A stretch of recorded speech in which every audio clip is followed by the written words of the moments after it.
Hello everybody, today we'll be discussing the upcoming 2020 presidential debates between Joe Biden and Donald Trump. Likely to be the most watched political debates in American history, they are almost sure to be quite the spectacle. The three dates and the location of the debates are as followed. September 29th at the University of Notre Dame in Indiana, October 15th in Miami, Florida, and October 22nd at Belmont University in Nashville, Tennessee. There will, of course, be a vice presidential debate on October 7th as well, but seeing as we don't know who Joe Biden's running mate will be, there's no real use in discussing it at length in today's video. When looking back at 2016, there is absolutely no denying the consensus opinion that Democratic nominee Hillary Clinton outperformed Republican nominee Donald Trump on a sophisticated and policy level in all three debates. Now that was as to be expected, given Clinton's years of experience in Washington as a senator and as Secretary of State. Trump, a political outsider at the time, came across as unprepared, often ignorant, and often bullish on stage. While there's no denying that he had a few good and memorable sound bites, because, it's just awfully good that someone with the temperament of Donald Trump is not in charge of the law in our country. Because you'd be in jail. Secretary Clinton.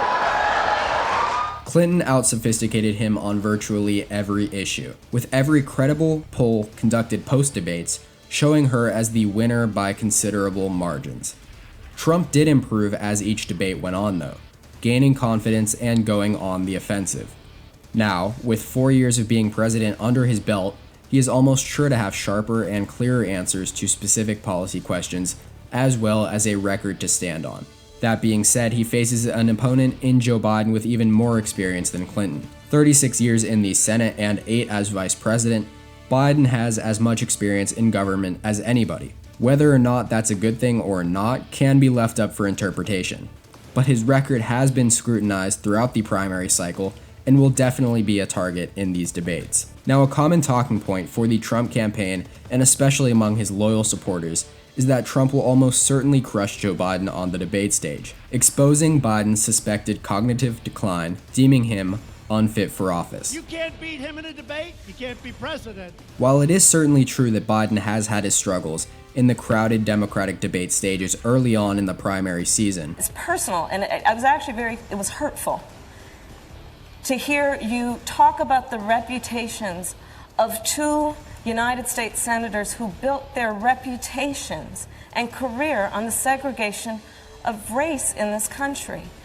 he was strong in his one-on-one with Bernie Sanders, who everybody assumed would walk all over him. In the 2008 and 2012 presidential debates against John McCain's running mate Sarah Palin and Mitt Romney's running mate Paul Ryan, he was also very strong. With all due respect, that's a bunch of malarkey.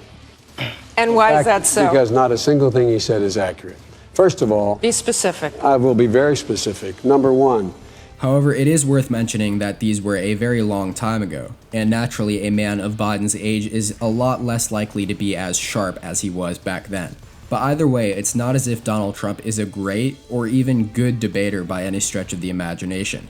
Sure, he'll probably come up with some good sound bites and show off his charisma, but does anybody actually believe he's going to defeat Joe Biden on a policy perspective, much less crush him? I truly don't see that happening. Polls will also be a key factor in the dynamics of the debate itself.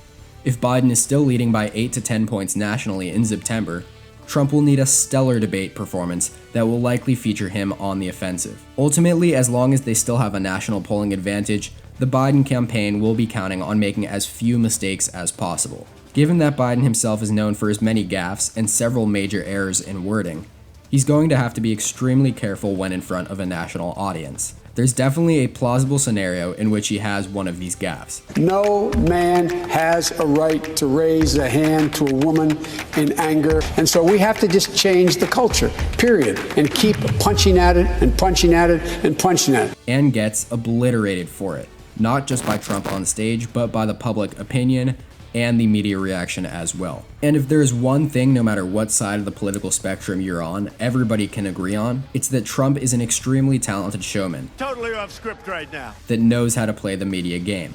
After all, he is an entertainer. In fact, if I were a part of the Biden team, I'd tell him over and over and over again. Do not say something stupid. But on the flip side, if I were a part of the Trump campaign, I tell him to do everything he can to make Biden as uncomfortable as possible, possibly even intimidate him into saying something he'll regret. Truthfully, the debates can go either way. I certainly don't see Trump demolishing Biden the same way I certainly don't see Biden demolishing Trump. I just don't think either of them are good enough debaters to do so. And I'm sorry to say it, but in all likelihood, these debates will be a lot less entertaining than many will be hoping for, ultimately probably being very disappointing. At the end of the day, so long as Biden doesn't have a major screw-up, he'll still likely be the polling leader. So that's my take. Let me know yours in the comment section below, as well as like the video and subscribe to the channel if you haven't already. Thanks for all the support recently, and make sure to tune in next time.